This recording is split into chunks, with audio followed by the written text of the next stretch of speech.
We are wrestling. Olympic hero Kurt Angle, and you're listening to the We Are Wrestling Podcast. We Are Wrestling Podcast.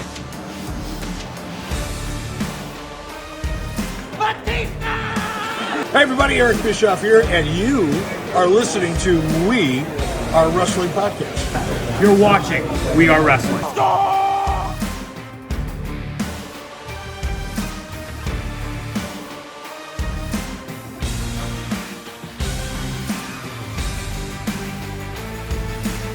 I'm the host with the most. You are by far the least intelligent. Stay tuned, listen to the podcast. Best one, Donnie, might teach you a thing or two. What is going on, We Are Wrestling Maniacs Worldwide? Ben here, one half of the We Are Wrestling Podcast. If you ain't listening to the We Are Wrestling Podcast, bro, you're missing out. The king listens, and you need to too, bro. Ricky knows best, ladies and gentlemen. Ricky knows best. Believe in me. God bless you. We Are Wrestling Podcast. We are wrestling. What is up? We are Wrestling Maniacs out there worldwide. I'm the host with the most, Mr. We Are Wrestling himself, the best one, Donnie, here with... What is going on? We are Wrestling Maniacs Worldwide. Ben here, Uncle Ben, America's favorite uncle, and wrestling's punching bag. Today, we got a pretty decent show today. Kind of interesting because one whole segment of our show is not in it because with how, crazy King of the Ring week is, etc., First Class week, it is very busy. We've covered a lot of everything WWE and AEW basically for the next week until, this weekend passes. But anywho, it's still going to be a really great show, and I hope you're excited for it. But before we get into all that mumbo-jumbo, Don, take it away, buddy. That's right. This week, we have a great episode of the We Are Wrestling Podcast, and I don't know about you, but when it comes to We Are Wrestling marathon weeks, when we're uploading new podcasts, predictions, doing watch-alongs, and doing all this good stuff, new videos, I just get more excited to cover this pro wrestling content on the podcast. And we have a great episode filled with awesome topics. But before we dive into all that, if you're not a We Are Wrestling Maniac yet already and you're listening to this week's episode of the podcast, give us a 5-star review, not just any review, a best one review, and download the episode and give us a follow. But if you're not a We Are Wrestling Maniac yet already, over on the YouTube channel, where you get the video version of the podcast, and you're not a part of the thousands of subscribers, we recommend you to hit that subscribe button now, turn on the post notifications. Videos be coming out of nowhere like an RKO, and of course you already know, the grind is real. Yeah, I was trying to think about something, but I couldn't think of it fast enough. So, Ben, I got to ask you, man, how's your week been for First Class week? It's been feeling very first class because we just talked before we hopped on this about how, YouTube has allowed me to do a lot of this cool shit. I fucking, and I also realized that the music community, particularly the metal community, has been so good to me lately. This past Sunday, I was at a show from a band called Electric Cowboy out in Boston, which was a free ticket. And if you ever look at any of their ticket stubs, I would probably have to give my left testicle just to see one show in a decent seat, not even like right up in front of the band. But I was offered a ticket from somebody else that bailed, and ironically enough, it was my old boss who I love very dearly, and he, ironically enough, is my neighbor. I could literally walk out my front door, look this way, and he's right there. It was amazing. And then tomorrow, we're recording this on a Thursday. You guys see this tomorrow, Friday, I'm going to be singing Sleep. Exact thing. Somebody bailed. Hey, you want to go? Help me? Fuck yeah. So I'm knocking out 2 Goliath bands that I thought I would never see live in my entire life and had basically accepted that and was okay with it. I'm knocking both bands out in less than 1 week of each other. And Sleep Token is one of your most reactions that you do over on your channel, right? So Sleep Token is, like I said, That was the band that like blew you up over on your channel. Yes. Sleep Token was the band that blew me up, like on YouTube, like that, like really gave me a following per se. I covered all of their albums, so if anybody wants to know what Sleep Token's about, and you want a buddy to listen to it with and have this and share their thoughts, but will also listen to the whole song without pausing, head over to my channel and you can see and watch the entire watch along to every single Sleep Token song, album, and EP that there is. And I'm right there listening to it for the first time with all of you. So it's fun. And like I said, you know, big band, hard to get a concert ticket to go see them unless you're super lucky. And I knocked it out. So I got really lucky. And, you know, I don't know what the fuck is up with this week, but you know, I'm living in the moment as much as I can, and I'm accepting it as it goes.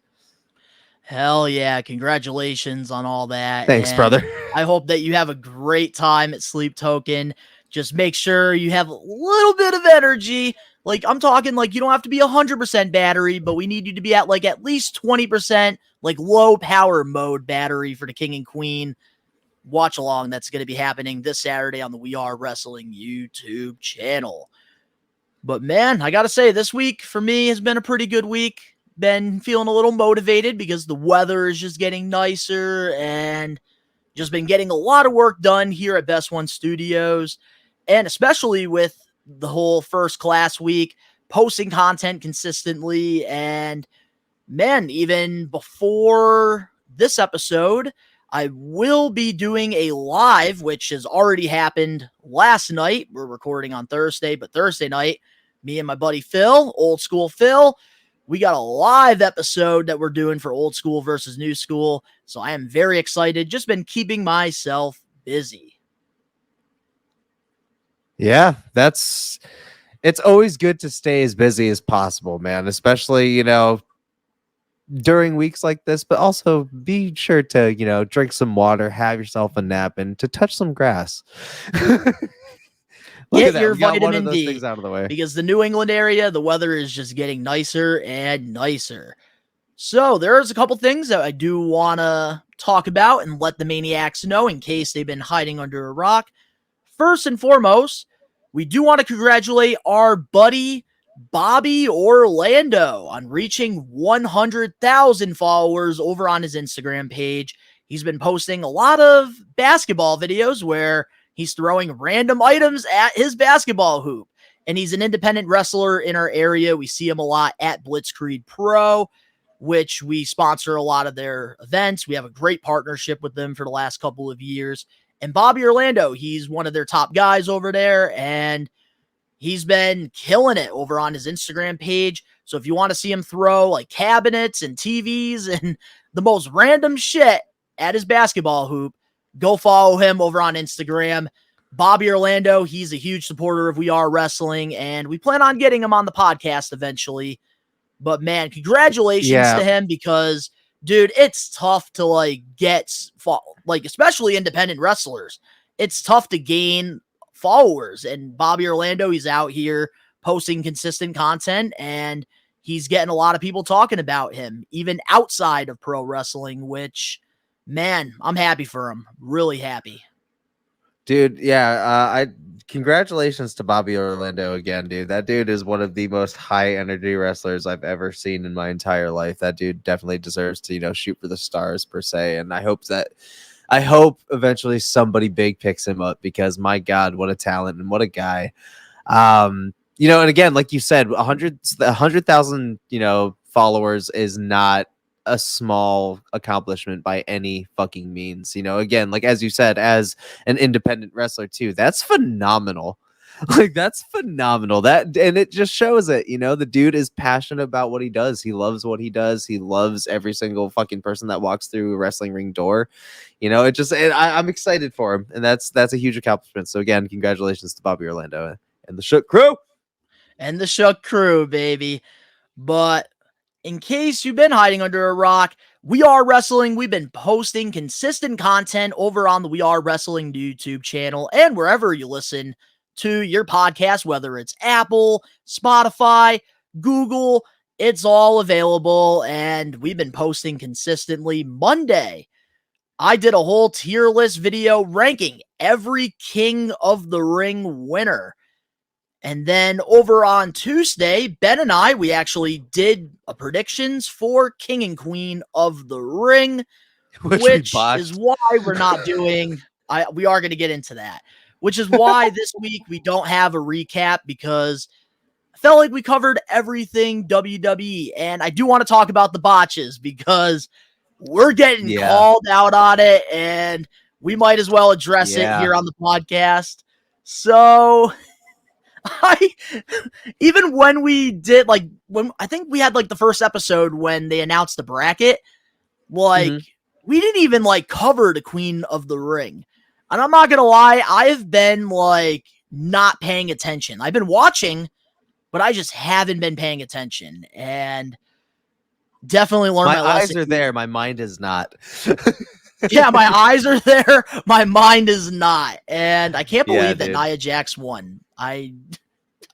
The one highlight. Honestly, I get lazy during King and Queen of the Ring week. Like for me, it's like relaxing from fucking doing reactions. No, I'm not. I like the fact that Nia, advanced. I really do, because I think it's better than Jade Cargill. Sleeping on her, I feel. Oh, definitely, way better than Jade Cargill. Yeah, and that's God, I hate it. I hate it so much. I hate it so much. I want big things for Jade Cargill, man, but that's a topic for another time. But yeah, I am glad that she's got more time. Like, she needs to get more time under her belt in WWE. I feel like I just can't believe we botched that really badly too, man. Very badly. Really so we do apologize to the Maniacs, and that's why you guys haven't really seen reactions out of me. I have just been on a little vacation, a little hiatus, but we're going to get back on track after Double or Nothing and King of the Ring. It's been a stressful week, all right? Ben and I, oh my goodness. Like right now, Ben's just going to concerts, losing his mind, while myself, I'm trying to to run a whole business here with We Are Wrestling. We get a pass. We get a pass. You get a pass. We get one pass a show, at least one, or at least one pass a month. This is, we're using that pass today. We're using that pass today. So on Tuesday on Wednesday, yesterday, Ricky and I, we did a predictions for AEW Double or Nothing. And we had a really good discussion there, but the botches just keep happening, because normally when I record podcasts, like in person nowadays, I use this thing right here, the Podcaster P4 pod tracker. No, did it not pick up Ricky's mic or something? It didn't pick any of our mics, so luckily I had my USB cord connected to this mic into my computer, and I had to basically, at least it got you. Yeah, but guess how much hours it took me to edit this? 3.5 hours, because I had to do was, because I didn't want, I wanted it to air, because me and Ricky had a great discussion. And even though Ricky, it did pick up a little bit of his audio every time Ricky would go talk, in my editing software, I basically had to hire up his mic. I had to hire up the mic a little bit so you can hear him. I was so mad. And there was something, I think it was with my SD card. That was the issue, because I didn't format something. So it was all fucking corrupted. Man, I'm telling you, even in person, if you have in-person podcasts, you're better lucked out to set him up around the corner from you and have him sit in one of those chairs and plop up your fucking laptop and a webcam. Yeah, Ricky, I've been telling him he's got to get a set going, which Old School Phil, during our live later on tonight, I'm actually excited to see how his quality is, because he finally invested in the setup, which I know Ricky plans on doing it in a couple months, but hey, it costs money. But yeah, and then of course this weekend, this is why the podcast is out on Friday, because of course Saturday afternoon, when the podcast normally comes up, we have a live watch along for King and Queen of the Ring. Ben and I and Ricky, I think, will be coming over. We'll be live for King and Queen of the Ring. So if you are looking for somebody to watch the PLE with, come join us. I think this is going to be my first Saudi show that I'm doing a live watch along, Yeah. so I'm excited. Let's fucking do And it, of bro. course, on Sunday, if you're an AEW fan, myself and Ricky will be live for AEW Double or Nothing. And it's looking like a really good card. So, man, first class week. What a great week it's been here on the channel. Very last minute. I think when we do more marathon stuff, we are definitely going to be advertising it a little bit closer to the time, because I feel like it's always like what the intro says, like videos be coming out of nowhere like an RKO. Well, these marathons be coming out of nowhere like We live an it. RKO. We live it, ladies and gentlemen. Yep. We pretty much just live it. We're living life on the edge, man. Like, we're just jumping off fucking cliffs and doing crazy shit. Darby Allin style. On the edge. No, I ain't trying to get hit by no buses. The fuck? And a broken leg, and he's going to be competing in Anarchy in the arena. Oh, that guy, he's something. So every week, we do the highlight of the week. And Ben, in the pro wrestling world, what is your highlight of the week? My highlight in the pro wrestling world. I have to think about that one. I'm gonna have to actually think about that one. Probably hearing the news that it's not gonna be a championship versus championship match at Saudi.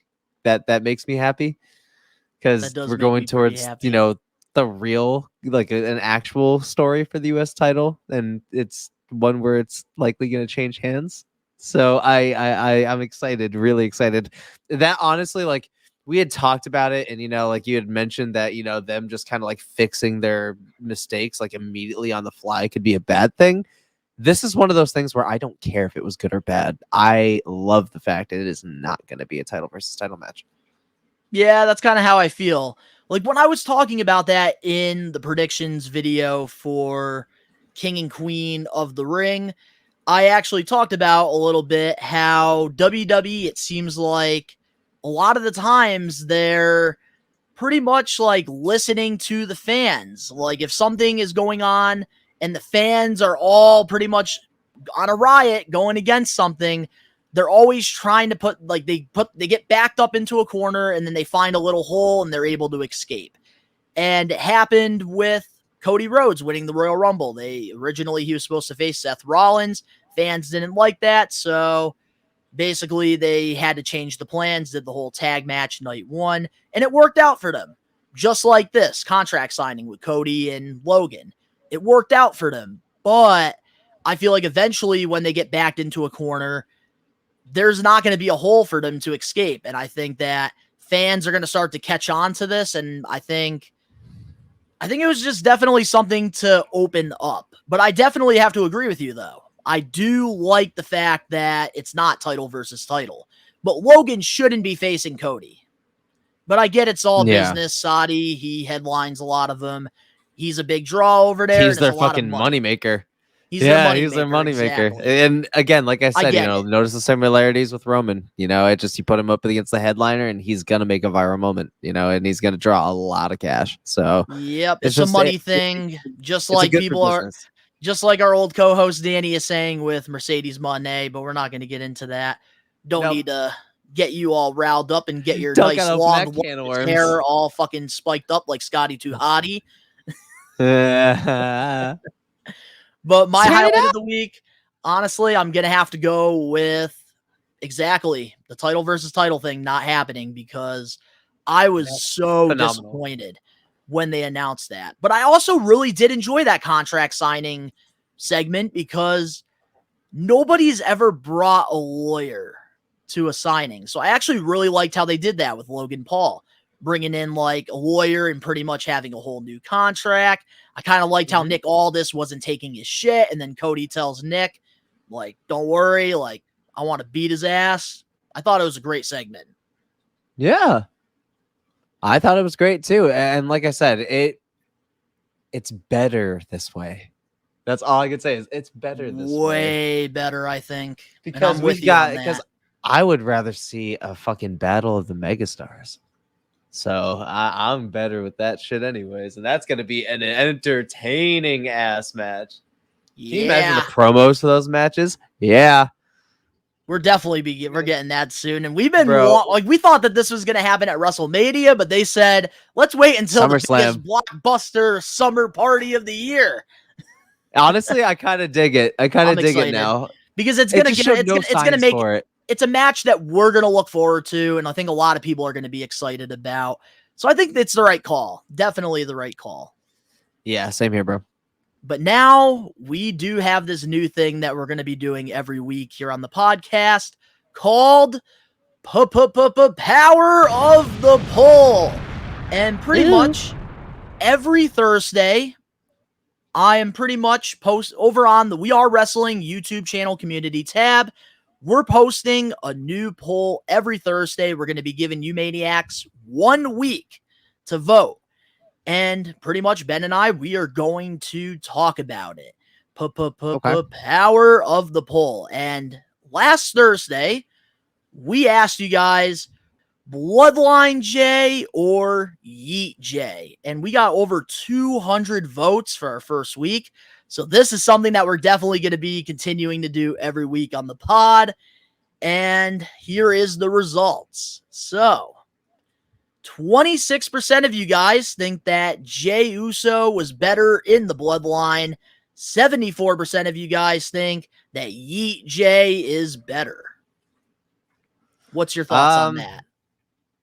Honestly, I would definitely call him more main event Jay, because that dude has literally challenged for both the world title and the undisputed.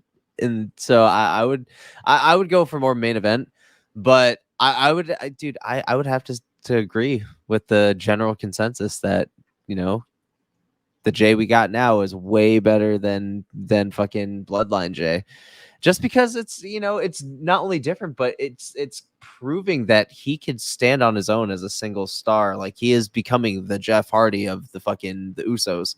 Like, he is really thriving on his own and built a whole ass character around his own thing. And he doesn't need his brother. I mean, like, it's everything that we thought would happen, basically, had they split up. Jay he's killing it, you know? And yeah, Bloodline Jay was compelling, but he was more of an instrument in a larger story rather than, you know, accomplishments built upon his own thing.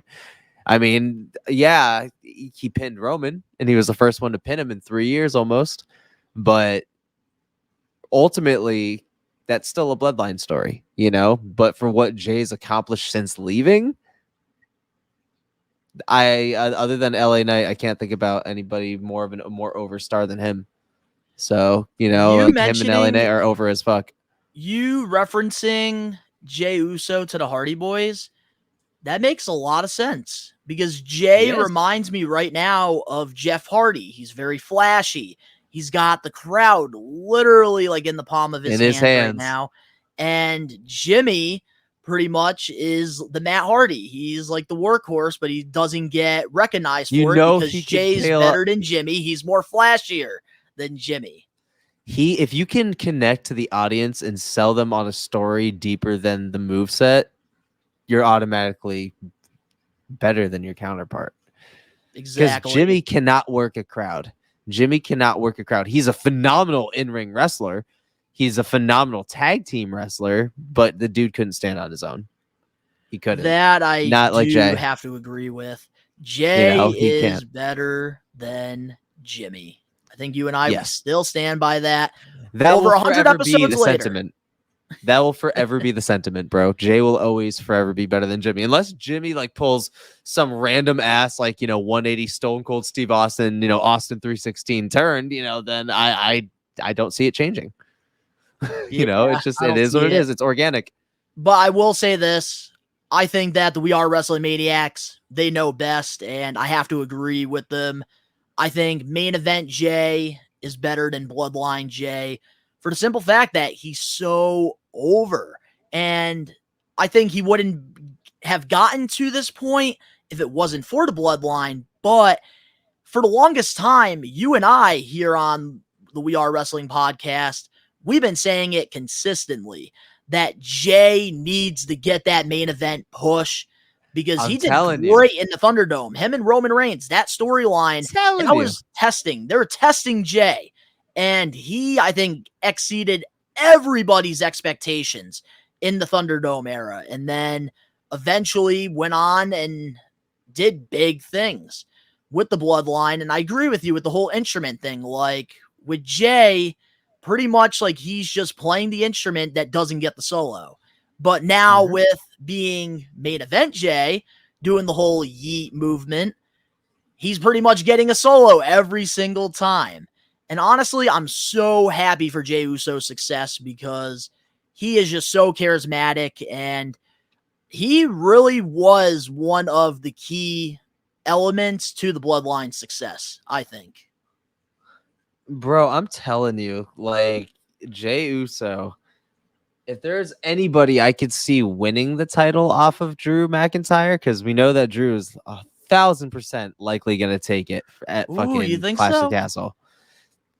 I didn't see Damien's length being lengthy. Dude, his reign being lengthy. I don't know, man. I feel like CM Punk's going to cost Drew. I think Drew's going to win it. But I also think, I don't know. Yeah. I don't know. Never mind. It's so interesting. And I know we're going to be talking about King and Queen winners. It's a whole nother time. But we don't have any We Are Wrestling weekly recaps this week. So up next, we have the comment of the week. And of course, a very stacked We Are Wrestling weekly news and rumors. We'll be right back with more We Are Wrestling Podcast, episode 109.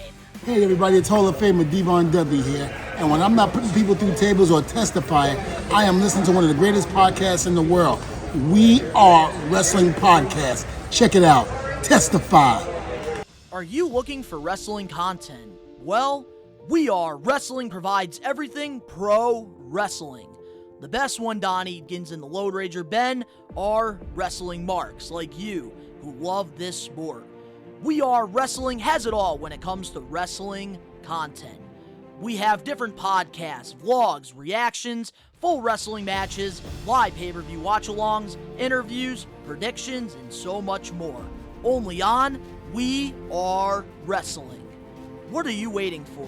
Subscribe and become a We Are Wrestling Maniac now. We're back, and every week, this is not my segment to do, so Ben, take it away, brother. Oh, opposite way. There we go. Every week, right here on the We Are Wrestling channel, we do what is called the comment of the week. And I feel like I'm a broken record saying this every time, and I feel like it's almost biased, but I can't really say that because this dude just always be cooking up some of the best comments. And He's this the only one member. He is the only member on the We Are Wrestling YouTube channel, too. And he's the only member. So honestly, at this point, you need to be a fucking member. Anyways, just kidding. We got pay up.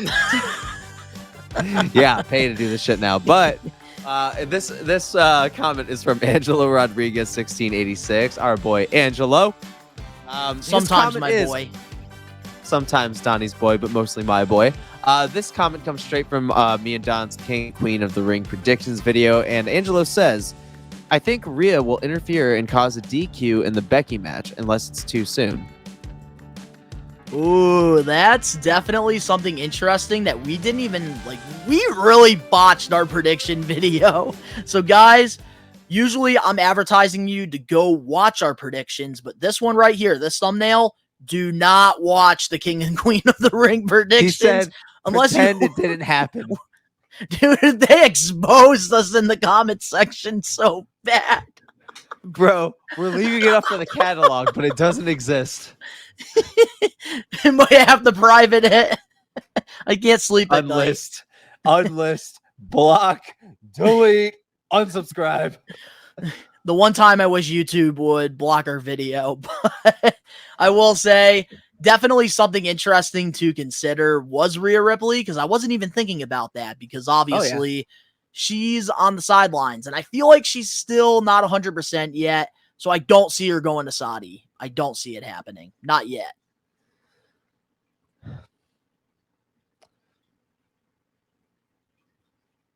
Really? I don't see Rhea Ripley showing up. You know she's not injured, right? I thought she was injured. She's not. Donnie. No, she's not actually injured, dude. This is storyline? No, this is not storyline. She's There's no getting way. married. She took time off. I thought she was legitimately injured. No? No, she's taking time off. This is why I wish we were live right now, because I feel like she was injured. No, Donnie. No, she's not injured at all. No, hold up. You're telling me Mommy had this incredible title run for over a year, and if this is true, I'm not happy about this. She should have put somebody over. No. Not really. Just like I think the whole Liv Morgan and Bo Dallas being split, I think that's a story too. I don't think that's true by any means. I think they're not actually single. I think what's actually happening is she's saying single right now for kayfabe because she's going after Dirty Dom. Hey, we're gonna get into that. That's one of our weekly news. Exactly. But regardless of the fact, why are you mad? Like, if anything, I think it's bullshit that no, wait, never mind. Scratch what I was about to say last. It was bullshit that Becky Lynch didn't win the championship at WrestleMania. No, it's bullshit that Becky won it in general. It's bullshit that she's the champion right now in general. Yeah. It needs to be Liv Morgan. It's going to be sweeter seeing, hopefully, Liv take it from Becky. It's going to be even better knowing that that's going to happen. But do you honestly think Rhea is going to be coming back? Like, at King and Queen of the Ring? Maybe not at King and Queen of the Ring. I would see I see her coming back before SummerSlam. Her coming back. And then we get her versus Liv. Is Clash before SummerSlam?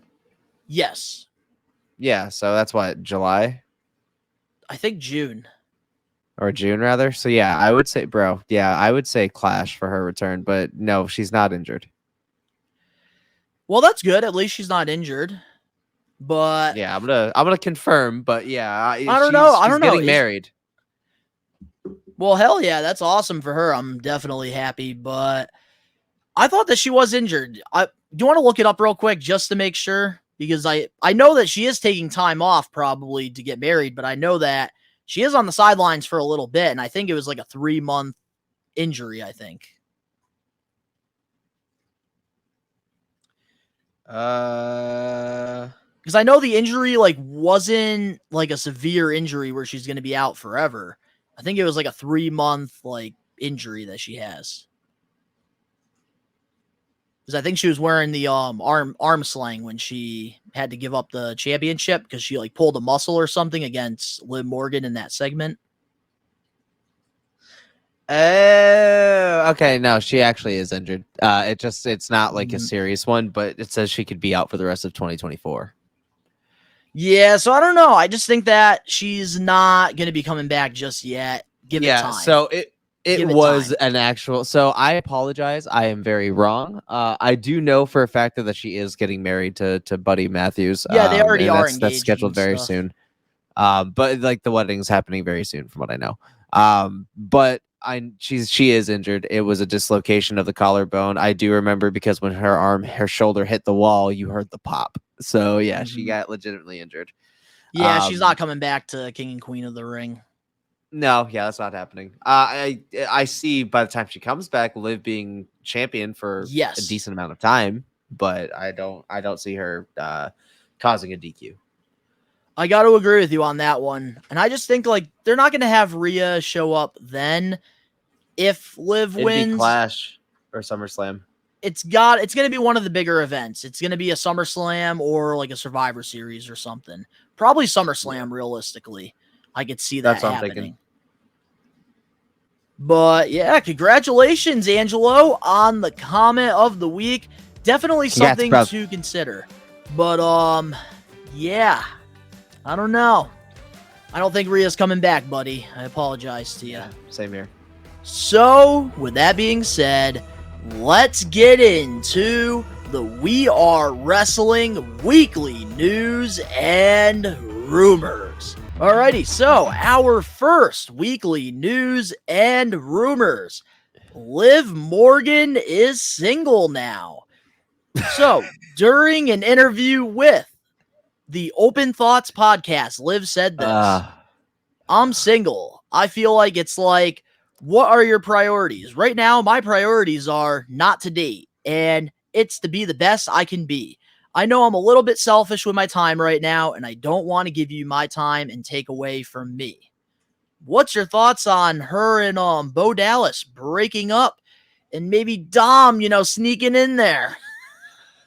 I think it's for it, personally, if she's single, cool, whatever, do you, queen, it's your life, live that shit. But if not, which I really don't think it's true, but that, again, it's just matter of a fucking opinion. I don't know. I'm not claiming to know. I am not fucking Dave Meltzer. I'm not goddamn Jim Cornette. I'm not He's fucking not Vince Houdini. Russo. I'm not fucking Houdini. I don't know. I can't see in people's lives, but I think it's a work, just especially, with the angle we're ironically going towards with Dom and everything, and her taking everything from Rhea. It just, I think we're going towards more of like that, kayfabe is alive everywhere again. And I think that's where we're going. And that's just what it feels like. And I can't stress how disappointed I am that we're talking about something like this on a podcast, because now we became one of them. We are one of those people that talk about this shit. Well, here's the reason why I wanted to talk about this shit, because Let's go. one of our day one We Are Wrestling Maniacs, Alex Johnson, God, I knew it. a chance. Alex Johnson knew this is his time. This is his time to shine. He better pucker up that freaking tuxedo and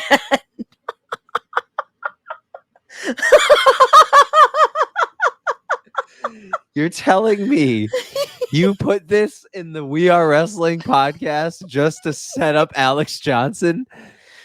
Hey, we got to help our boy out. He's been supporting We Are Wrestling for a very long time now. It's time that we support him in his dreams.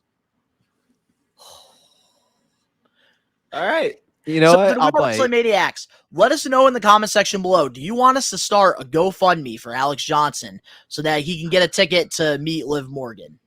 Make his dreams come true. Oh, my God. I don't think we have that power just yet. But one day, Alex Johnson, it will happen. One day, all you got to do is believe.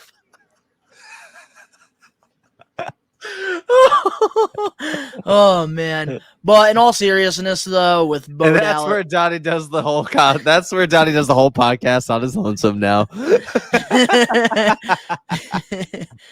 So in all seriousness, though, like, I do wish Bo Dallas and Liv Morgan nothing but the best if this is true. Yeah. I know that they did keep their relationship very private, very low key. So I do hope that they both are happy moving forward.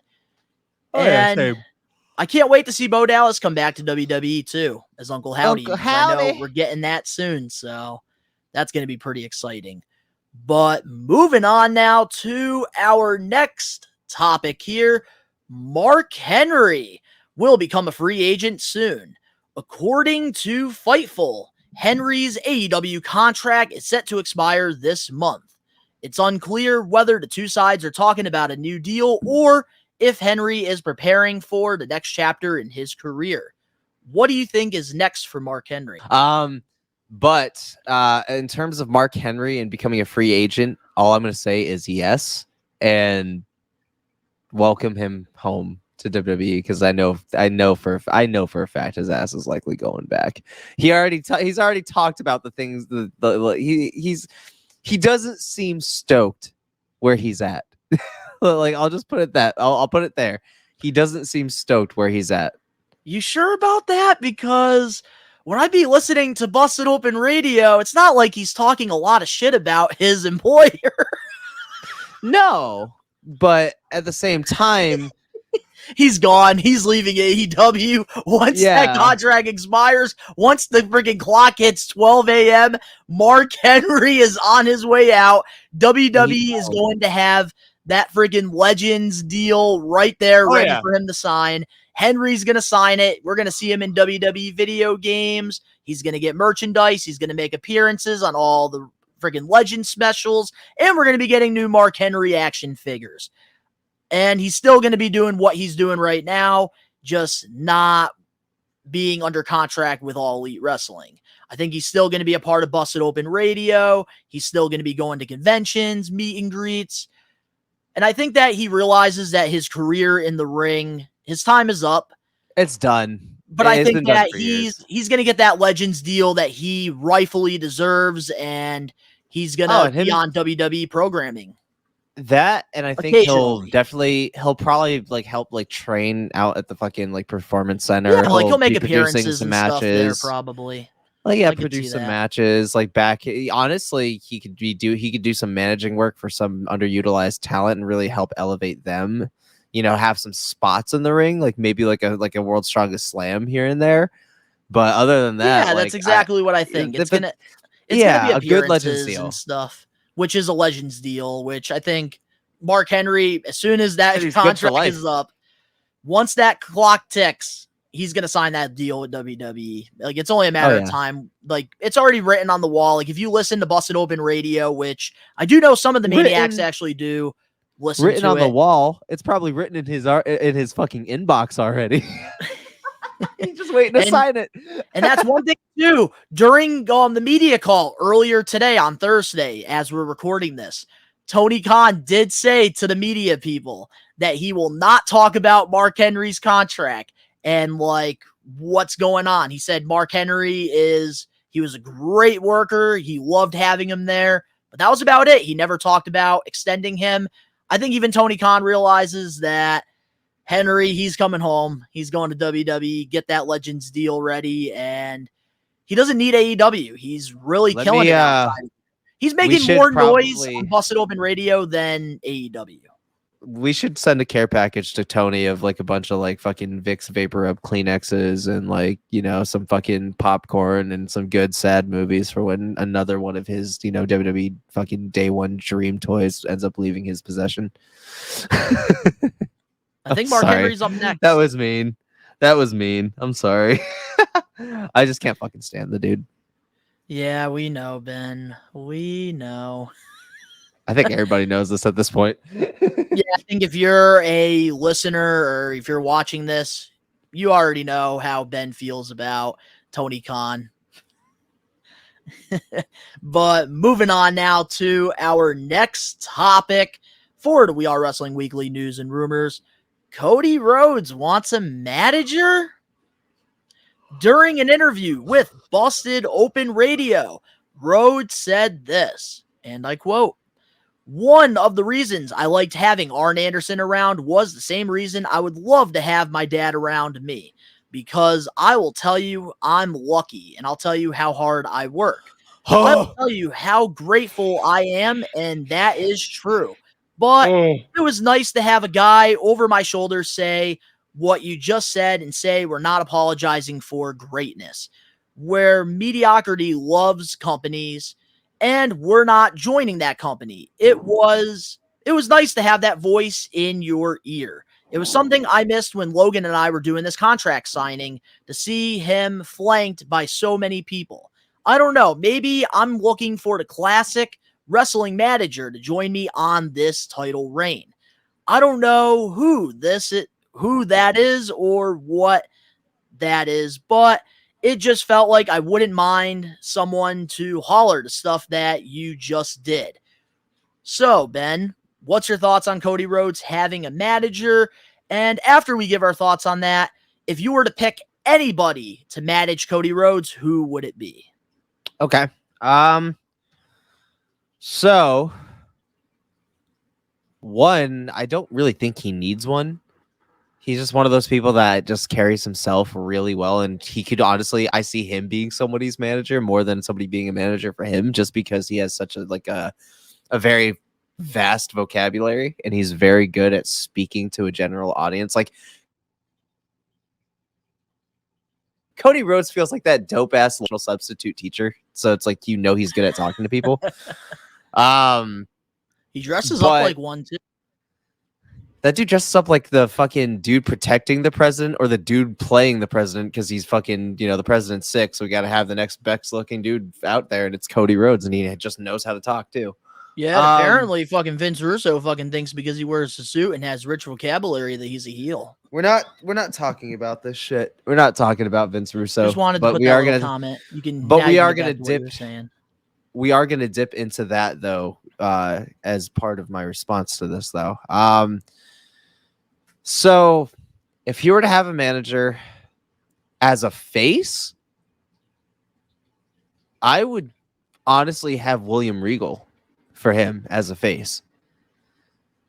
But as a heel, Cody Rhodes, I would want Eric Bischoff. Ooh, I kind of like the Eric Bischoff. That'd be cool. Bischoff. That wouldn't I'm be not bad. gonna go Paul Heyman because Paul Heyman, he deserves like the bred heels, like the heel wrestlers that you would be remiss or shocked if you saw them ever become a babyface because you just couldn't fucking see it happening. Paul is that dude that breeds his heels. And he's in a great position right now with the bloodline and especially Roman Reigns. That it's not even just like his positioning, but just where their personalities are. Like, yeah, they are just the same exact level of professional and have the same amount of passion for the business, but their personalities and on-screen personalities clash. Cody has a natural knack for a vast vocabulary and a very reserved personality, where Paul is very loud. He can speak very formal, but it's a fucking act because that Paul Heyman is the biggest slimeball scum fucking sniveling scumbag fucking pile of suffering succotash, when it comes to the heels. And it's just something that just doesn't work out. And I feel like Paul and Cody would not blend. They're better as rivals. They are, and they work well off of each other, but they wouldn't work well with each other. So I would go more Eric Bischoff, who is a little bit more, I guess you could say, more on the crass side. But he just has this way of this almost like assistant that can manipulate the president, that can manipulate the mayor into making some crooked decisions. And Eric Bischoff just fits that. He's not a politician, but he's a crooked businessman that has the mind of a massive manipulator. And I think that Bischoff would play that role very well because he'd be more of a supporting role rather than a whole role and a half for Cody. Plus, too, people also forget that Eric Bischoff and Dusty Rhodes, they had a really good relationship.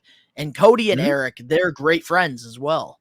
So that actually could that's work what I'm saying. if they ever decide to have Cody go down that route. And but we know how Cody feels about being a heel. I know, but that was only being a heel in AEW. He couldn't be. He didn't want to be a heel in the AEW because one, that's what everybody fucking wanted, and two, he wanted to know that he could capture the general audience on whatever he did, and clearly it wasn't working as a face. So no, he didn't want to go heel because he wanted to make sure he could do it as a face, and ultimately he could not. Being and he in pretty WWE, much proved that you don't always listen to the fans either. Exactly. And it just didn't work out. WWE is another story. He is one of the most over baby faces in history, and he knows that. But he also knows he's a very good heel. And I think that he would be open to it after this reign is said and done. I think after this reign, and he's enhancing other talents. He's going for, mid-card titles again. He's in more main event pictures and more rival blockbuster 5-star match rivalries. Then I see him going more towards a heel pursuit. I see the dark hair coming back. I see darker tinted fucking trunks coming out. I see. So.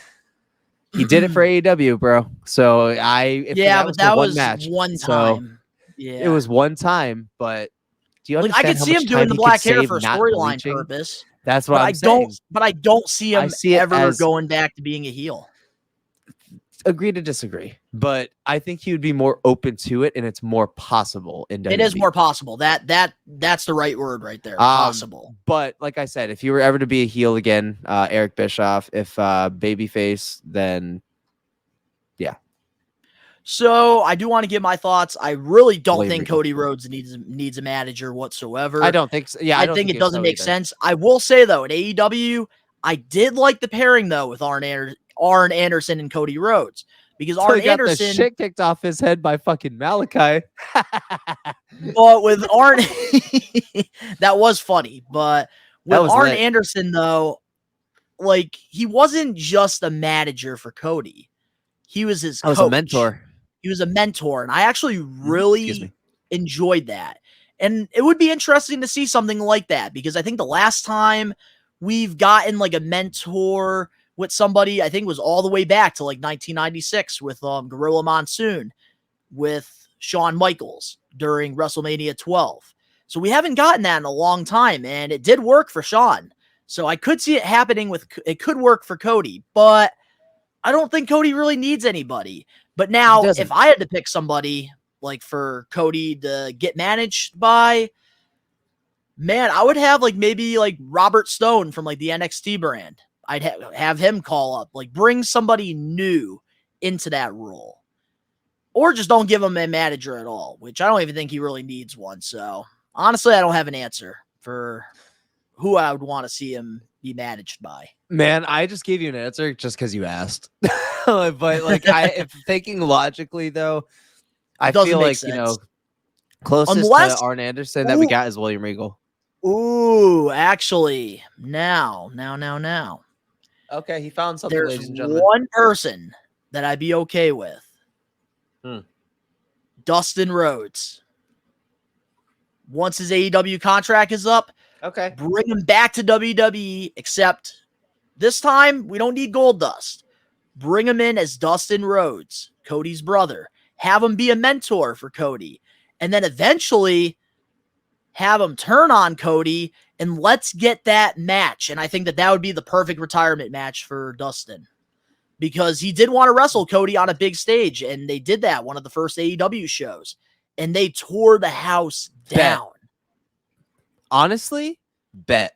That sounds fucking good. I like that answer actually a lot because it organically leads to something else, and it could be Dustin's final match, rather.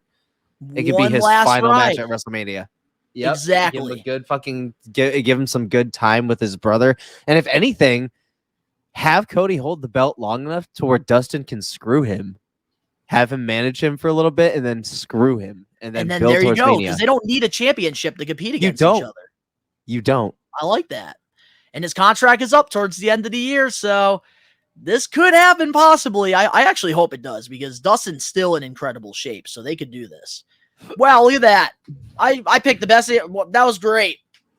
Yep. That was perfect. I literally went from 0 to 100 on that real quick. But That was moving on perfect. now to our next We Are Wrestling Weekly news and rumors topic. Sting's son is training to become a professional wrestler. Darby Allin revealed to Fightful that Steven was staying at his house where he has a wrestling ring. Prior to this, Steven had no thoughts about becoming a pro wrestler, but that changed after his involvement with his dad's final match at AEW Revolution. What's your thoughts on Sting's son, tongue twister, wanting to become a pro wrestler? And that was Wolfpack Sting, Red Sting, right? Yes, Steve? so this Sting's son that was the Wolfpack Sting, he's the one that's training to become a wrestler. Dude is built to be a wrestler. I don't know if you've ever like peeped his Instagram or anything, or like the things he does and like his training that he does. He's very familiar. He's a former with, like, football athlete, I think, in college. Yes. He played college football. And like I said, the dude really is built for it physically. I mean, his dad is an all-time great, so he's obviously grown up watching his dad, but the connections that he has, it's going to be little to nothing effortless for this dude to hop into the business. I think I think it'd be great to see, a second generational Sting, origin wrestler. And I hope that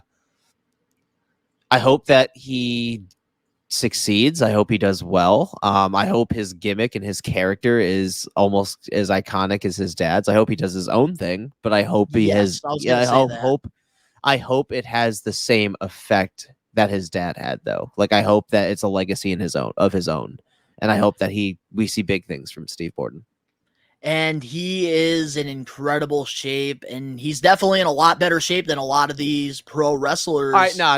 no. Let's address the elephant in the room. He is not in fucking shape. That dude is fucking cut. All right, that dude is cut. He's not just in shape. That dude is like the fucking like the blueprint for the those like Greek statues that you see in our textbooks in history class when we were like studying Greece, and you see all those pretty statues with their dicks covered by the fucking the leaf. Yeah, he's basically the model for those now. Yes, those. Yes, exactly. Precisely those. He is the model for those. And that is just like, my God, he was made by robots. Yeah. Sorry, he was caused by the gods, Let me just put that out there. You see, here's the thing I do want to talk about with this topic. I love that this is coming out because, like, Sting's son, at any time in his life, he could have become a pro wrestler. His brother could have done it as well. Anytime. And he really just wasn't passionate about the sport, which is why he didn't become a pro wrestler. And it's kind of cool to see that he had a big involvement in his dad's final match. And that's when he made the decision that I want to follow my dad's footsteps. And I think that that's really cool. And I will say, man, from the little spots that he did during that match, he looked really good in there. Like, he really looked like a natural. And I think that he's going to have no problems with the training. And honestly, I hope that he does become somebody like on his own. And I really do hope that he does have a very successful career because he seems like a very down-to-earth guy. I have watched some of his YouTube videos. And Stinger Splash was effortless. Man, he just looks so natural out there. Like, I really thought that Sting came out as Crow Sting during that final match and found out that that was his son. And I think that, man, everything in life happens for a reason. And I think that this is so cool that right now he's training to become a pro wrestler and he wants to pretty much create his own legacy in this business.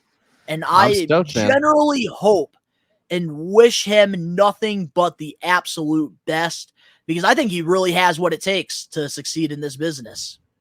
Same here, brother. Same here. Just from the presence. But moving on now to our next topic, Austin Theory did an interview with the Battleground podcast and stated that the current era in WWE has surpassed the Attitude Era. Everybody's talking about this. Do you think that's true?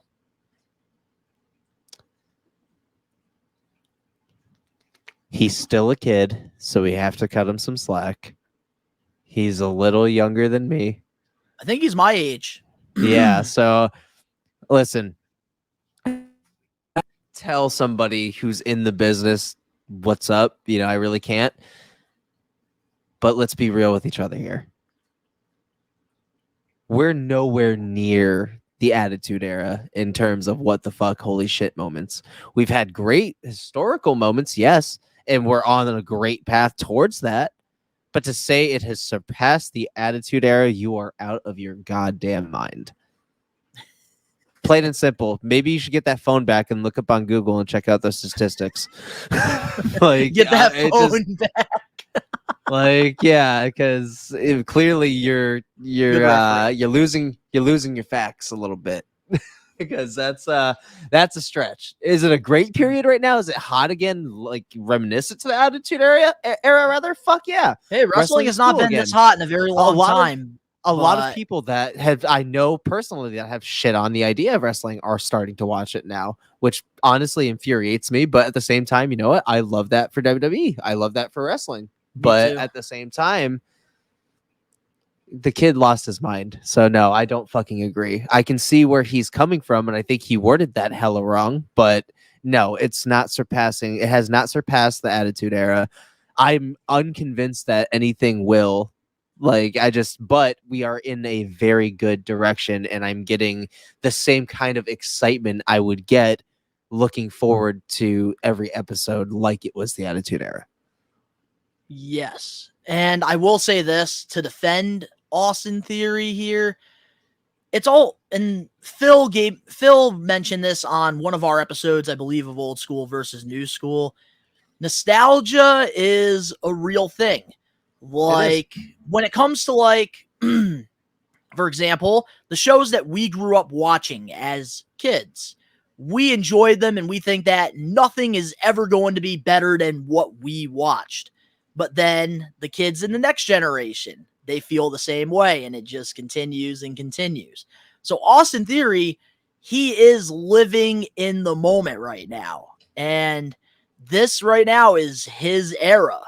And he realizes that right now wrestling's in a boom period, and he's a part of this. He's a part of WWE hot right now. But here's the thing. Excited, but slow your roll. So that's what I was just about to say. When it's all said and done, I think Undertaker said this on his podcast. Nothing is ever going to surpass the Attitude Era. Like, what they did during that time, we're never going to be able to recreate. But this is the closest we're ever going to get to something like the Attitude Era. See, exactly. And I actually have to agree with Undertaker on that statement. I think that was a great take. That is the perfect way to put it. But off topic, but since we're talking about wrestlers that have broke thresholds, just like our boy Bobby Orlando, Drew McIntyre just posted that he broke 2 million on Instagram as well. So congratulations to the Scottish psychopath and the Scottish warrior, Drew McIntyre. Now win back that fucking World Heavyweight Championship. Stop posting shit. Yeah. Give Austin his phone back. Give Austin his phone back. He need it more than you, son. Twitter fingers. He got those Tony Twitter fingers. The Tony Twitter fingers. He'd be posting more than Tony Khan these days. Because Tony's ashamed. But anyways, continue. But with Austin Theory, I just think that because he's living in the moment, that's why he feels that way. Because you have to realize he's around my age, which means he probably didn't really get into the Attitude Era. He probably grew up ruthless aggression. I was lucky enough to be into the Attitude Era because my dad, he'd rather me watch wrestling than play with guns. So that's why he allowed me to watch wrestling at such a young age. It turns out he ended up fucking with it too. Yep. And my grandpa Mac, God rest his soul, he loved wrestling, so he always came over to the house, and I was going to get into it one way or another. So it was inevitable. I think Austin Theory, he didn't live in the Attitude Era, so he doesn't know. He didn't watch it. Obviously, probably like he's lost rewatched in it, the sauce. But when you live in the moment, it's different. Mm-hmm. Like for me, obviously, like my childhood, it was ruthless aggression, but I do remember like a little bit towards the end of the Attitude Era, and I got to live through it as a child, as a very young child. And it was a great time. But I don't know. I think Theory, you definitely gotta play with your words a little bit better. But moving on now to our next topic. There's so much We Are Wrestling Weekly news and rumors this week. The Good Brothers are hanging up the boots on the Talk and Stop podcast. Carl Anderson and Luke Gallows have confirmed that they will retire once their WWE contracts are over. They both want to finish their careers in that company. What are your thoughts on this? Very underwhelming runs in WWE. Very underwhelming, somewhat run in Ring of Honor AEW. Japan was their best work.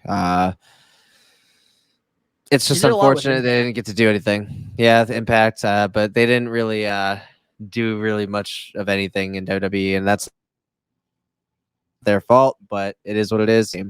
But that's all I really got to say. Yeah, I'm not a fan, so. Man, guys, I am going to message Ricky as soon as we are done recording this. So, Ricky, I feel like we got to get Ricky's thoughts on this because obviously he followed their New Japan careers, and I kind of want to see how pissed off Ricky is about this because for them to, where they're very hot was New Japan, and to decide to hang up the boots in WWE where their run was really just lackluster. I feel like Ricky is not happy about that. So if Ricky sends me a video in time, let's hear from Ricky Knows Best. The best segment here on We Are Wrestling. Ricky knows best. Ricky knows best, ladies and gentlemen. Ricky knows best. Believe in me. God bless you. It's me, Ricky Williams. Moxley's just as crazy as him. No, Ricky! Bullshit! They do it too sometimes. I'll be catching it. It's me, Ricky Williams. Stop playing. But that's my opinion. He's so over. Ricky knows best, ladies and gentlemen. Ricky knows best. Believe in me. God bless you. What's up, We Are Wrestling? This is Ricky Knows Best, aka Ricky Williams. Y'all want my thoughts on here are my thoughts on Gallows and Anderson, saying they're gonna retire after their WWE contracts expire. Instead of them retiring in New Japan. At the end of the day, it's up to both of those guys. You know what I'm saying? Like, Gallows and Anderson are one of the most legendary tag teams in New Japan, one of the greatest tag teams of this modern era, in my opinion. And then on top of that, they've done a lot of crazy legendary work, and their definition of tag team wrestling, especially of this state. And like I said, Carl Anderson, he's a New Japan pro wrestling legend, regardless whoever thinks otherwise. Him and Gallows have the longest reigning IWGP Tag Team Championship reign, if I'm not mistaken. And they've done a lot around the world as a tag team, man. Like, I wish both those brothers the best though. But professional wrestling takes a hit with them retiring. But at the end of the day, I respect it, and they've done their bone, they got their bones, and you just gotta pray for, you just gotta be blessed.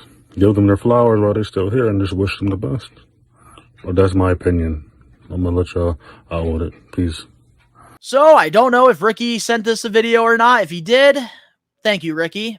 If he didn't, thank you, Ricky. But with the Good Brothers, I don't know. I don't like that they're retiring in WWE. I'm not happy about this because I felt like I was actually disappointed when they decided to go back to WWE instead of going to AEW, because it felt like during that short time that they were appearing in AEW while being under Impact Wrestling contracts, I really liked the pairing with them and the Elite, because obviously they have history with the Young Bucks and Kenny going all the way back to New Japan.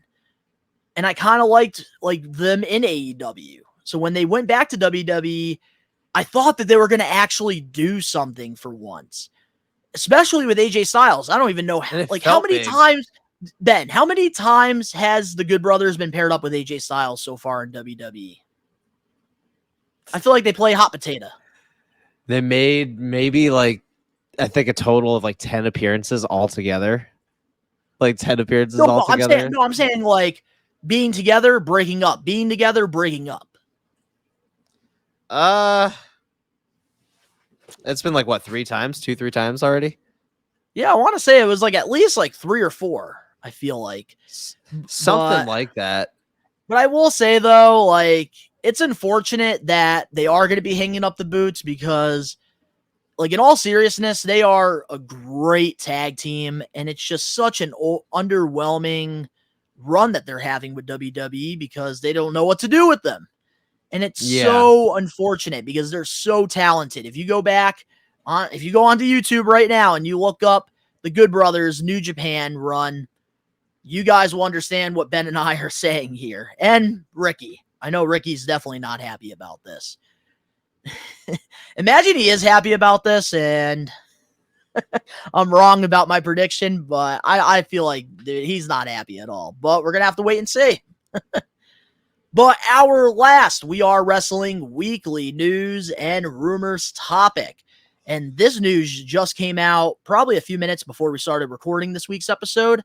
Triple H has confirmed that the winners of the King and Queen of the Ring tournaments will be getting championship matches at WWE SummerSlam. I don't know if he was specific on if it was the World Heavyweight Championship or WWE Champion or United States Intercontinental. Who knows? Ben, what's your thoughts on the winners getting a title shot? That's a cool idea. We get more title defenses, especially since, Roman's gone now, so we actually get to see it defended a lot more. So it begs the question, do we really know who's going to win at the end of the match now? Because it could come out of fucking nowhere now, because the title is going to be defended a lot more. So there's chances for things to switch hands and things to shake up really quick and things to get interesting. So I think it's fair. It's more than just, a title. There's stakes to it now other than just, having the title of King of the Ring or Queen of the Ring. Which I feel like I really like, because this is how King and Queen of the Ring need to be moving forward. Yeah. And I think that you're winning this really prestige tournament. You definitely deserve a title shot, because the King and Queen of the Ring, it's supposed to be like a launching pad for you to take off in your career. I feel like LA Knight, oh man, that would have been such a good King of the Ring winner, I felt like. But this is definitely going to be interesting to see what happens tomorrow during King and Queen of the Ring, because we have Randy Orton probably going against Gunter. We still don't know, obviously, until SmackDown. But Randy Orton could win. He can go against Cody Rhodes for the championship. I think that would be a great match. Gunter could beat Randy Orton and get a rematch for the Intercontinental Championship. Wouldn't make sense, but it could happen. Or he could even go for the World Heavyweight Championship. Priest could be a babyface during the time. Just never know what's going to happen. And then obviously with the Queen, if Nia Jax ends up winning, she can go for Bayley's championship. And same thing on Raw. That I'm not even going to try to say her name. She can go for Lyra Valkyria. Valkyria. She can. I can't believe it's so much easier for me to say Valkyria than Lila. Lila. Here we go. Lila. But she can go for the Raw Women's World Champion. So I actually really like this stipulation, but my only problem is, and I'm going to keep this short and sweet because we've been talking for a while about the news. Why did Triple H make this announcement literally 2 days before King and Queen of the Ring? And this wasn't announced before the tournament or during the tournament. I don't know. There must have been some kind of switcheroo in the storyline, and something's probably going to happen. And that's my only indicator of that is all right, if it's this soon, this close to the event, then something changed creatively. Oh, definitely. And I feel like it's like I said with the whole corner filling holes. I'm doing a future episode of hot takes on all that crap soon. But up next, we have the Getting Put Over segment. And of course, the main event topic. We'll be right back with more We Are Wrestling Podcast episode 109. Hey, this is your Olympic hero, Kurt Angle, and you're listening to the We Are Wrestling Podcast. Oh, it's true. It's damn true. Collecting has always had a special place in my heart, going all the way back to when I was a kid. I remember my parents taking me to Toys R Us and waking up on Christmas morning to a bunch of new action figures. I had bins filled with thousands of rare WWE, WCW, ECW, and TNA figures through the years until, unfortunately, I ended up selling my whole childhood without knowing the true value of my collection. 2 years after I made that horrible decision, the pandemic hit, and I realized there was a part of me that felt missing, and that was collecting. My whole life, I've loved collecting wrestling figures, wrestling memorabilia, classic video games, Nickelodeon stuff, sneakers, Funko Pops, and even Angry Birds.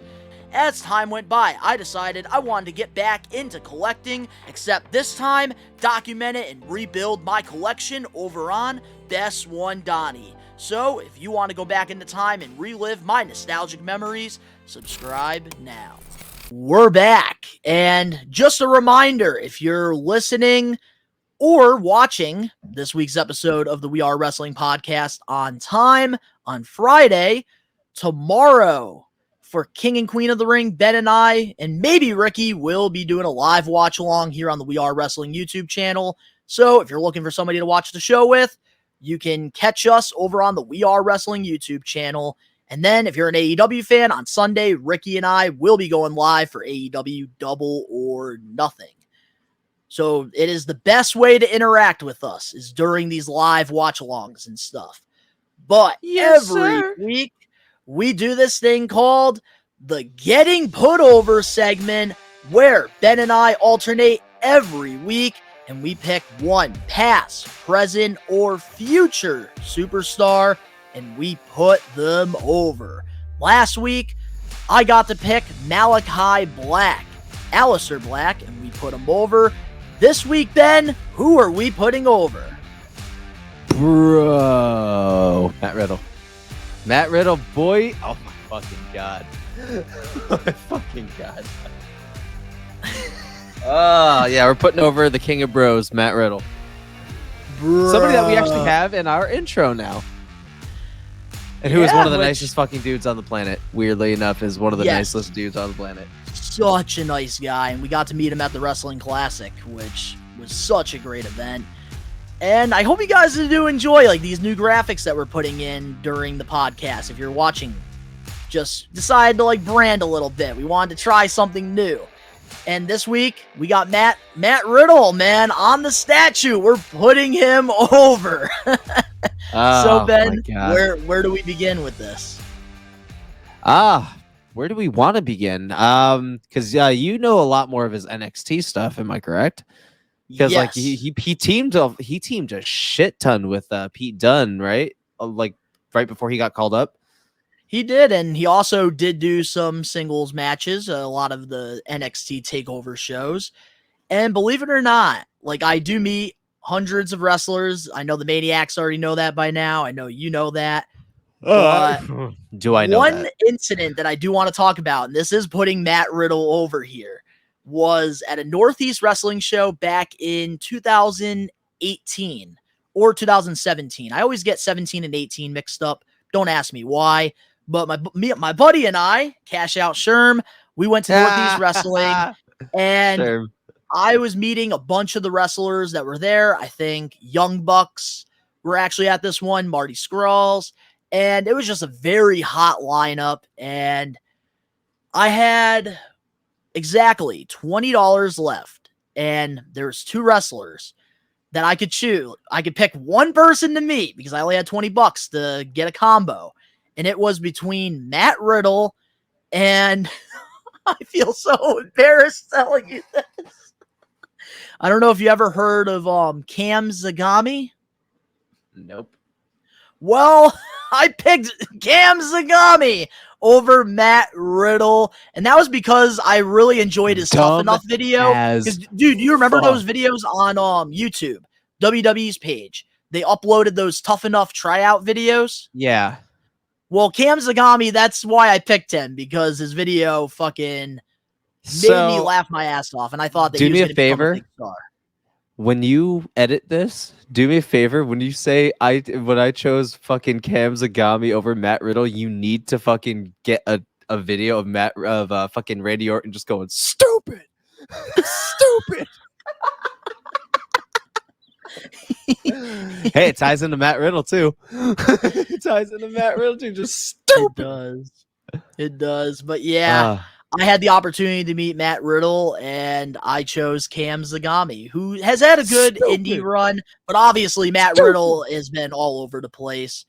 And then after the show, because obviously Riddle, he had a great match with one of my buddies, Big Bacon, Brad Hollister, great independent wrestler in our area. They put on such a good match. I did my Big Bacon, man. Brad Hollister. I highly recommend looking him up. But yeah, I really enjoyed that match. And then I started doing research on Matt Riddle, and then I realized, what the fuck? because he is a former UFC fighter, and I remember watching him on The Ultimate Fighter, the reality show that they had, and I kind of beat myself up over not meeting him. And then he gets signed to WWE, and luckily I met him at the Classic. Nice. So I kind of redeemed myself a little bit. But with Matt Riddle, man, he's one of those guys that is just a great talent. And a lot of the times, people that do mixed martial arts, they don't transition well into the squared circle when it comes to professional wrestling. But Riddle, I feel like, is one of the better mixed martial art guys that is transition very fluent. A lot of people have said this in the wrestling industry. You know, you either have it or you don't. Oh, and Riddle's definitely got it. He has it, you know. He's got the swagger, he's got the walk, he's got the talk. You know, I mean, the dude is one of the safest wrestlers that there are. Like, he's a really good team player as well. He kept Randy going and safe for an extended amount of time where Randy wasn't ready to do it. He was ready to retire. Like, dude was in so much pain, but Riddle like rejuvenated like his passion for it. And, you know, it just comes to show just how great Riddle actually is. During the time, I hated RK Bro, but years And I hated you for it. But years later, I will say, especially with Randy Orton's like injury that was going on during the time, it was definitely the right call. There was nobody better than Riddle to carry him the way that he was carried. And that I do agree with. And I feel like during the lackluster years of WWE, Riddle was definitely one that really stood out. He was so fucking entertaining. Like, his first feud, I think, was with AJ Styles upon his fucking his call up, because like he was there and AJ was like pissed about it, that he had an opportunity or wanted an opportunity at the US title and didn't like it, and that was his first rivalry. And that's the thing, like, unlike after meeting Matt Riddle, I even went on the podcast and, you know, I pretty much took the humbled L, because obviously I listened to the reporters. I listened to all the drama that was happening. Let the dirt sheets get to your head. I let the dirt sheets get to my head, exactly. And I drank the admitted Kool-Aid. I was wrong. And going into the meet and greet with Matt Riddle, I was very open-minded, and he was just such a nice, genuine dude. He didn't have to sit there and talk to us for, like, it felt like I went hours. back constantly to talk about more anime. He was just so freaking nice. And it just made me realize more and more why you don't listen to the dirt sheets all the time. And it was definitely a lesson that I learned through this. But man, with Riddle, that's the thing that pisses me off so much about his WWE run, is we all wanted a serious side of him. And I know you mentioned that a lot in previous episodes of the podcast. And basically WWE would tease it by putting out controversial bullshit, like the whole backstage altercation with him and Goldberg. Like, they put that out there.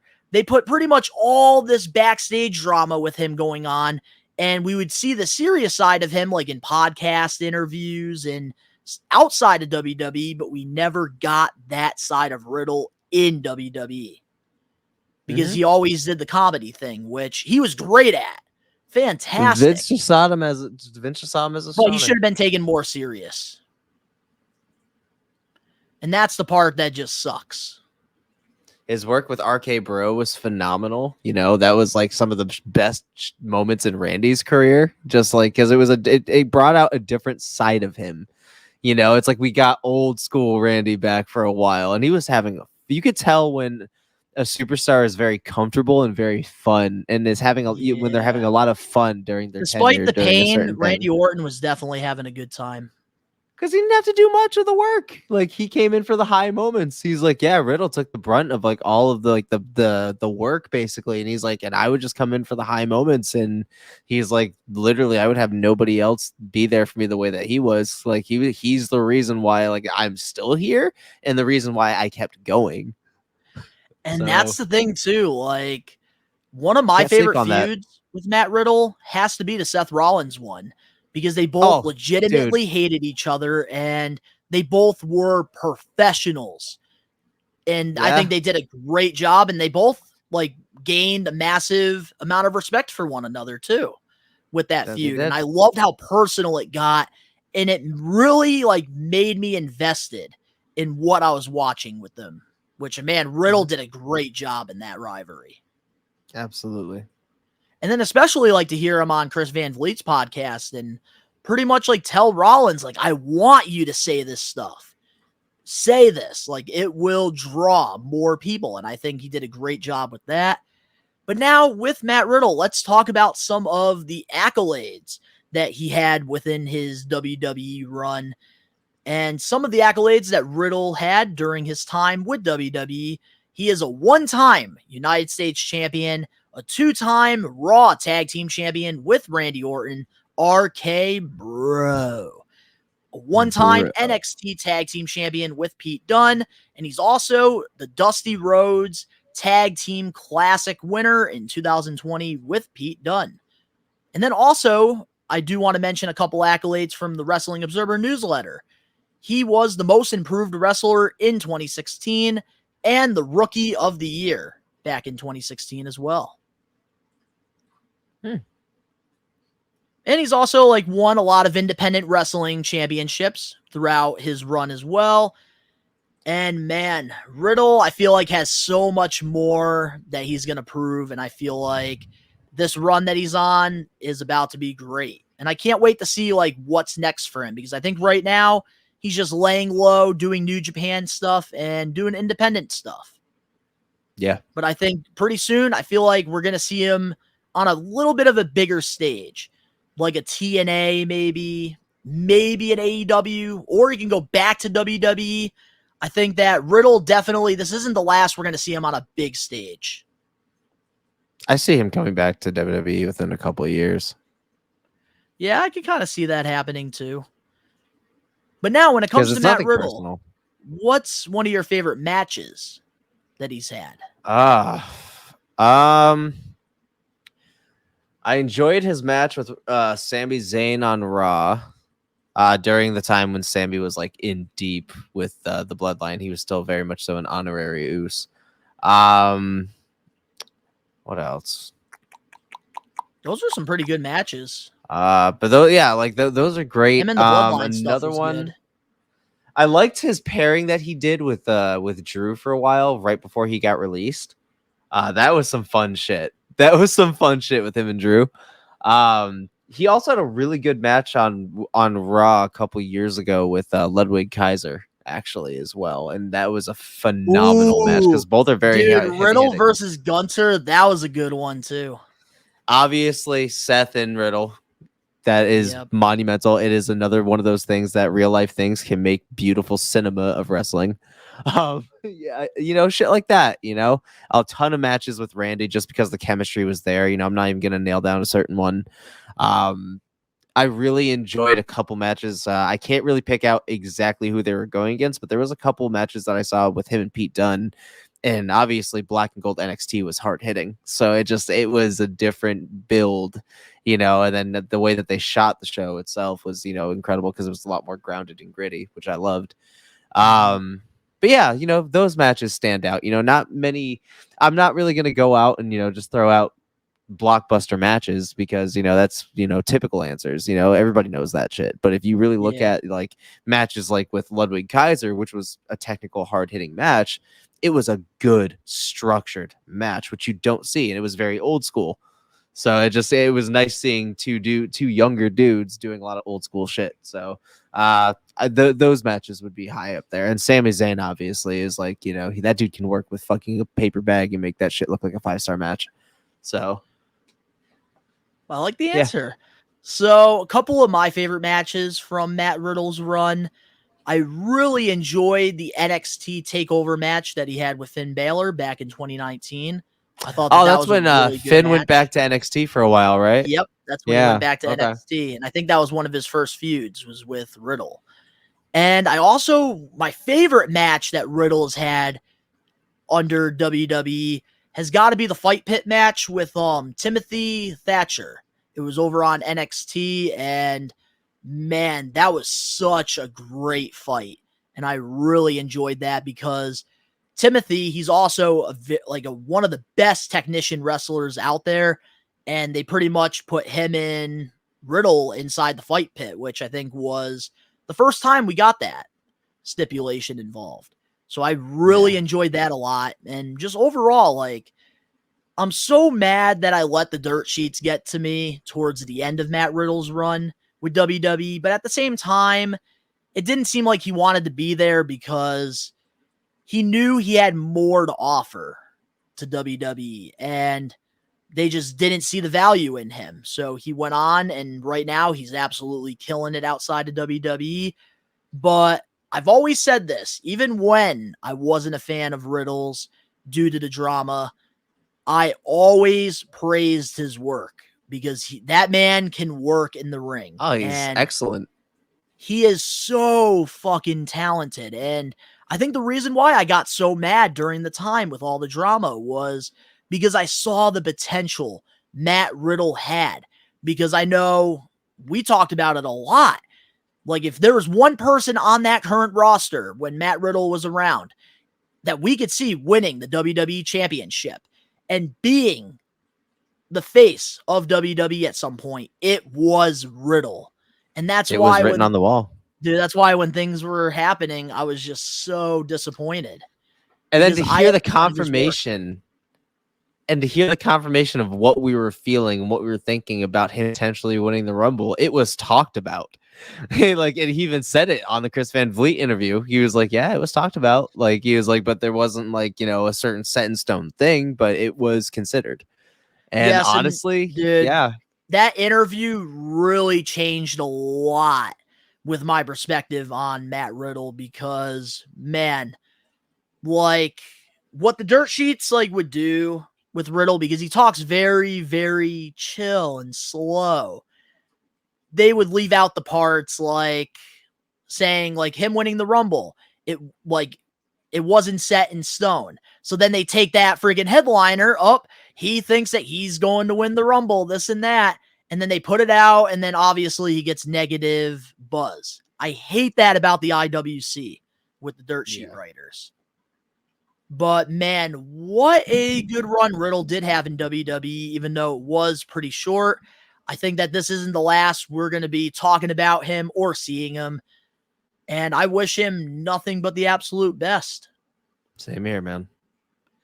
So this week, Ben put over Matt Riddle. And he's the first one to have a statue. And next week, I get to choose who we are going to be putting over. And I do have my answer for somebody that I would like to talk about. Who would you like to talk about? So, I want to put over, and I'm going to let... All right, nope, I got it. We're going to be putting over Mickie James next week on the We Are Wrestling podcast. We have not picked a female yet. We have not picked a woman wrestler. Oh, that's sexist. Yeah. So okay, yeah, I am going to pick Mickie James, one of my all-time favorites, and we're going to put her over next week here on the We Are Wrestling podcast. So, with that being said, let's get into the main event topic for the We Are Wrestling podcast episode 109. And our main event topic this week, this was just announced earlier today, a few hours before we decided to record this week's episode. SummerSlam will not be one night. It's going to be 2 nights. WWE posted to their social media that for August 1st and the 2nd of 2026 in Minnesota, SummerSlam will be 2 nights. How do you feel about this decision by WWE? I don't know why it's going to be 2 nights, because it doesn't ever feel like it needs to be. And 2, I don't know why they're announcing it 2 years out when they can't even announce the actual date for the fucking WrestleMania 40 behind the scenes documentary, but they can announce fucking SummerSlam as a 2. now. Weird. I'm not going to be mad at it. It's one of the big 5 that is getting an extension. So that's lit. But at the same time, why? Why? And why haven't you told us anything about this year's SummerSlam? The fuck? That shit's in literally a couple months. No, we do know it is taking place in Cleveland. They did make the announcement, but they haven't even made the announcement for WrestleMania 42. They haven't even made the announcement for SummerSlam 2025. So for them to like just randomly throw at us that, oh shit, SummerSlam is going to be 2 nights, except it's going to be in 2026. I remember you in our We Are Wrestling group chat. You sent us the article. You were so excited. You're like, yo, we're getting 2 nights of SummerSlam. Let's fucking go. And then I tell you, did you like see the graphic on the bottom, the date? And you're like, what the fuck? Yeah, that's fucking wild to me, bro. Like that is wild as fuck to me. So I will say this, man. I actually really like this decision by WWE. I kind of wish it was a little bit sooner than 2026. Maybe 2025. That would have been kind of cool. Or maybe they just got the date wrong on the graphic. Who knows? But I think that this is a great business move because ever since WWE did start doing the 2 nights of WrestleMania, they have made huge profits. Not just with their company, but the cities that they're hosting these events, because they've been really big attractions. Because now you have people staying in Philadelphia, which is the latest location that we had a 2-night WrestleMania not that long ago. You have them staying an extra night because of it. And you're bringing in more people. You're giving more people an opportunity to witness WrestleMania. And I think that having SummerSlam 2 nights, this is going to be great for whatever city decides to host it, which Minnesota, I know that they were supposed to get WrestleMania 41. Don't understand why. They went to Las Vegas instead. They went to Las Vegas instead. But having SummerSlam 2 nights, this is going to be good for the wrestlers too, because obviously with the newer WWE match cards, we only get 5 matches usually on these Premier Live events. So at SummerSlam having 2 nights, you're basically giving more superstars an opportunity. So I actually really like this decision by WWE. Yeah, it's good. I hope that there's. I think so too. I hope to get more details on it soon. Definitely, and hey, we have like 2 years to get more details. Yeah, bro. Who knows if we're even going to be doing a live watch along for both nights by then? Who knows? Maybe we'll be there. Maybe we'll even be wrestlers by then. Who the hell knows? But is there anything else, Ben, you want to talk about before we close off this week's episode? No, we covered it all, brother. Yes, we did. And I do want to thank all the We Are Wrestling Maniacs for all your love and support for We Are Wrestling First Class Week. We had videos going up every single day, which if you guys haven't checked them out, on Monday, I did a whole tier list video ranking every King of the Ring winner. Then over on Tuesday, we did the predictions for King and Queen of the Ring. Do not watch that. Wednesday, we have AEW Double or Nothing predictions. Thursday, which I will be going live pretty soon, me and Phil did a whole live episode of Old School and New School. And today, on Friday, with the video coming up, the podcast, we have the podcast coming out. And then Saturday, if you guys are watching King and Queen of the Ring, Ben and I will be doing a live watch along here on the We Are Wrestling YouTube channel. And then on Sunday, Ricky and I will be live for Double or Nothing. It's a very stacked weekend, and it's going to be a great time. But to all the We Are Wrestling Maniacs out there worldwide, let us know in the comment section below your thoughts on all the topics that we covered this week. If you want to go to the community tab on the We Are Wrestling YouTube channel, the new poll is up, and the question that you get to answer this week, you have 1 week to answer this. What do you prefer, baby faces or heels? Ben and I will be talking about it next week. If you guys enjoyed this week's episode, make sure to smash that like button now. If you're not a We Are Wrestling Maniac yet already and you're listening to this week's episode on Apple Podcasts, Spotify, or wherever you get your podcast, give us a 5-star review, not just any review, a best one review, and download the episode.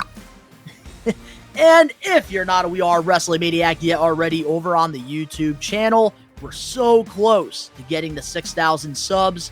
Hit that subscribe button now. Turn on the post notifications. Hit it. Really helps the channel grow. We want to continue to give you guys the best pro wrestling content out there. The link's down in the description below. You can go follow Ben and I over on our social medias and our own personal YouTube channels. Ben is doing music reactions, and I'm doing toy videos on mine. So you can go check us out. All the links down in the description box below. And of course, to all the We Are Wrestling Maniacs out there worldwide, we are taking over. Take it Peace. over. Peace.